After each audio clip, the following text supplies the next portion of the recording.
Water, the second most vital element needed for life. So the number one vital element needed for life is oxygen.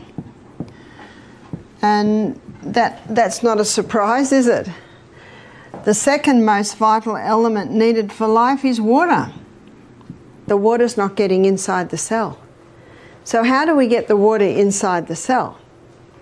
We have to go to the third most vital element needed for life, and that is sodium. The fourth most vital element needed for life is potassium. So let's go back to sodium.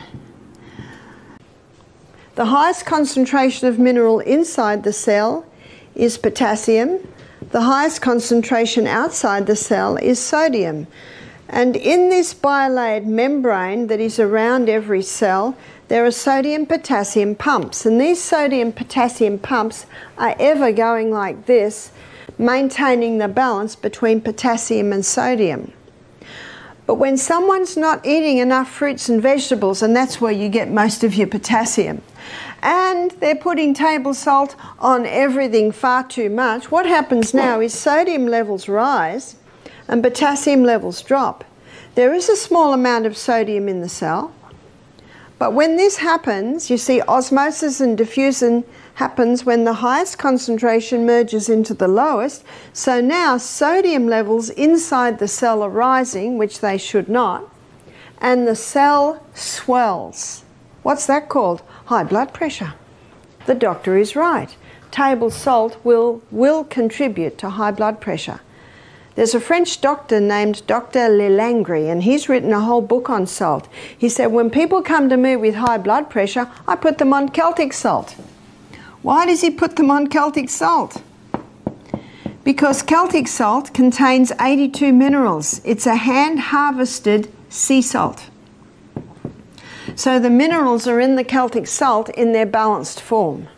What about Himalayan salt? In many places, Himalayan salt is a lot easy to get.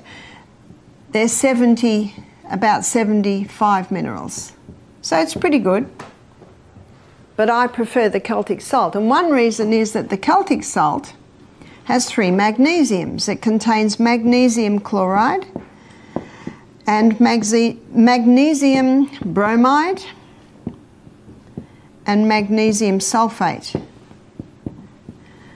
Magnesium is a water-hungry molecule, and this explains why the Celtic salt is such a moist salt, especially when we've had a lot of rain, because those 3 magnesiums absorb the moisture.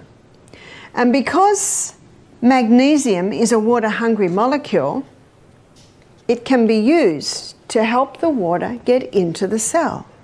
So when you take a crystal of Celtic salt, put it on your tongue, and some say, how big's a crystal? Well, if you've got high blood pressure, start small, about the size of a sesame seed. I don't have high blood pressure, so I might have about 3 times little sesame seeds.